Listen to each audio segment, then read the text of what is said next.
Hello and welcome to the internet. My name is JakeDragon7, and welcome to the finale of Let's Play Shovel Knight Plague of Shadows. In the previous episode, we took on the first two Tower of Fate stages, and today, well, we have one remaining. So, one thing I do want to say, while waiting for the audio of the previous episode to save, I decided to check on some of my cipher coin counts, and while I didn't actually specifically count them, looking a bit at my total, it appears that I've only missed about 14 cipher coins in this entire playthrough, which by my standards is pretty damn good. I have to say, I'm quite proud of myself. I feel like there's still quite a few cheats I missed, but I just feel like I've done pretty decent being like a semi-completionist for this. So yeah, that's definitely gotta be a new record though. I've probably played through this game about 3 times including this. So I guess I'm not saying a ton, but still.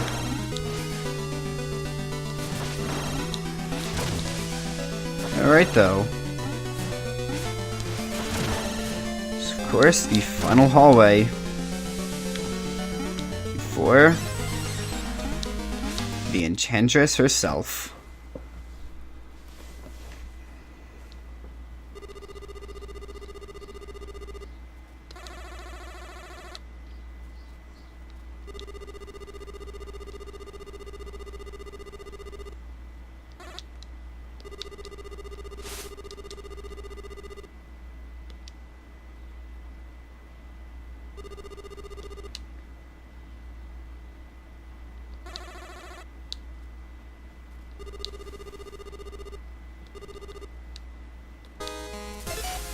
Well then, I definitely want to have the lock casing. Other than that, everything seems good to start off here.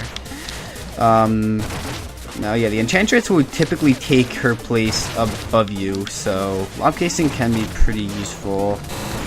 I'm actually worried I'm probably going to destroy a lot more of the platforms than I really should.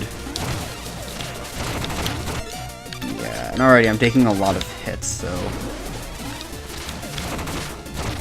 Oh, no, that's not what I meant. I just kind of screwed myself. The VAT can definitely be very, very useful in this fight. But I just jipped myself of getting to use it. That's fun. Okay.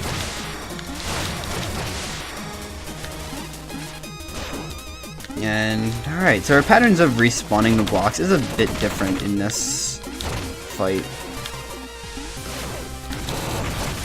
You're also able to sort of avoid these flames a bit easier, so that's neat. Come on, just a couple more hits.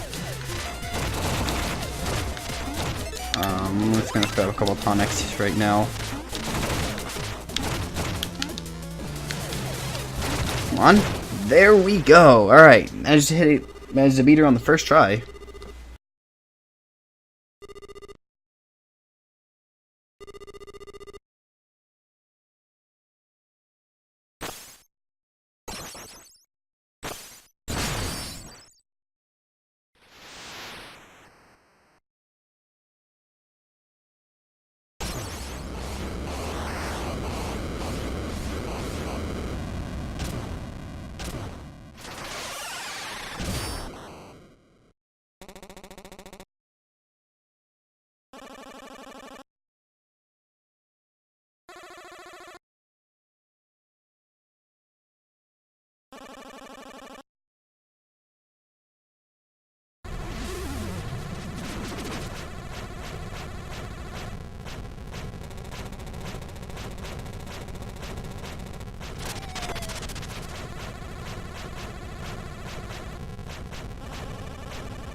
I mean that I've gotten the fighter souls before, but we finally get the chance.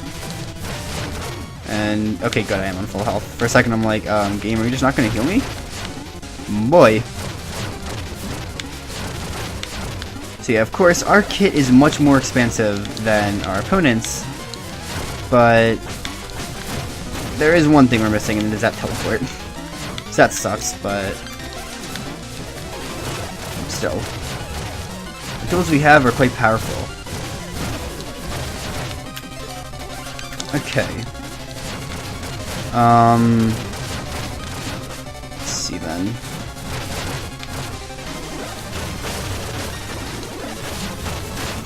This fight isn't actually too difficult, but this isn't the last boss. There's still one thing we do after this, minor spoiler, even though it happens in like a minute. So there's not too much to say about this fight. It's kind of a shadow clone deal. The essences come together and form... Dun, dun, dun, dun, dun, dun, dun, this thing. I believe I want the rock casing for this. So, we're able to attack it when it has its mouth open like that. But that's it. So, unlike most of the bosses in Shovel Knight, you actually do have to wait for very specific moments to attack. I suppose the main final boss in Shovel Knight's actually kind of like that, but not too much. You are usually, like, technically speaking, you can always hit the Enchantress in her final form. It's just that it's hard to actually reach her, so usually you don't get the opportunity. Which I think he's about to open up his mouth. I want some health back. I didn't get that much, but still, any amount's useful. Now, first time I fought this, I actually found it very difficult. Right now, I'm not having too difficult a time.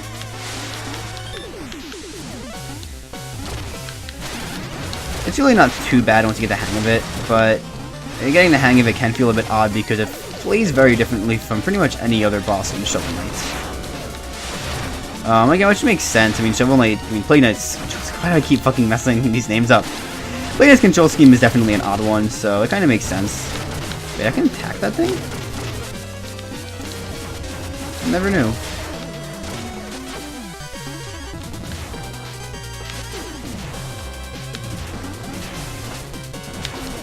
Okay then, let's wait. I assume that one also has a weak point.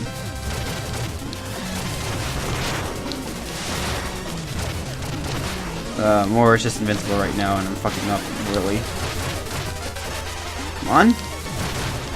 There we go. That is it for Shovel Knight League of Shadows. Of course, we do still have a nice little ending to sit through.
So, that is all. And that concludes Shovel Knight, the awkward romance plot. Yeah, of course, we do still get to see what happens in all the levels after the fact. Chapel Pond. Always, just a complete what the fuck. So yeah, definitely one of the best DLCs out there. It's for free. It doesn't change the levels that much, but the different playstyle really does make things seem interesting. And this is so fucking depressing now that I think about it. I won't spoil anything in case you haven't played Spectre of Torment and you don't know the story, but I just realized how depressing That little sequence says, Jesus! And Treasure Knight again kind of gets the sword under the stick. But, yeah. While the levels themselves are hardly changed, of course there are still some differences, but it's not really anything huge. Plague Knight's different moveset allows the game to feel so much different, and it's really fun and dynamic. It's probably the best way I could actually describe this game. This is probably the most dynamic of the Shovel Knight games, but the fact that you're constantly supposed to be altering your moveset to work with new situations, and this is the way you control yourself in the air, it's really fun. And, it looks like Plague Knight's getting along with some members of the Order. Others not so much, but still. Well, though, yeah, I don't know if I don't know if I'd say I prefer the Saber Spectre of Torment, but overall, this is still a very, very fun game. And it's something I can recommend to pretty much anyone. Obviously, there are some people that just really don't like platformers. I've met many people like that. But even if you don't enjoy it, this isn't a terrible place to get started. Sure, the Shovel Knight games are fairly difficult, but so are a lot of other platformers, and it's just such a fun experience. It's really, really something great. Again, I'm sure many of you have already played this game, but I can't recommend it enough. It is a fantastic game. And more interesting story with Polo Knight. Kinda makes me wish Polo Knight got voted in instead of King Knight, but well. It's what the fans wanted as far as I know, so I can't really complain.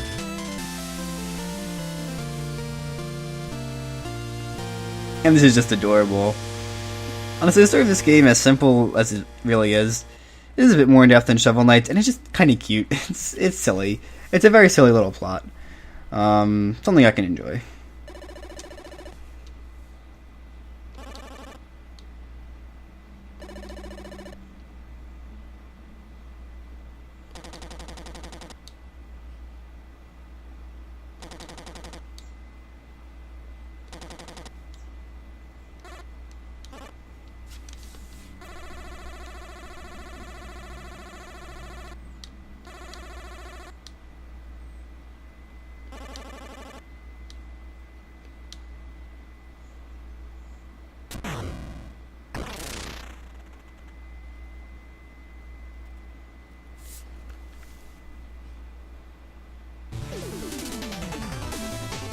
Okay, so I won't have you guys watch through the credits. I will end it off right about here. So if I managed to find some form of enjoyment on today's episode, and of course as a series as a whole, I know this is a lot shorter than most episodes, but it was only one pretty short level that I did really well on. But yeah, I hope you all managed to find some form of enjoyment out of the series and today's episode. And I hope you all stick around for some of the other stuff I do on this channel. Very soon, I'll be starting up a new, very big Let's Play that I've been wanting to do for quite a long time. So I'm very excited to get that started. Yeah, be stick around to see that, and yeah, hope you have a nice day. So, bye.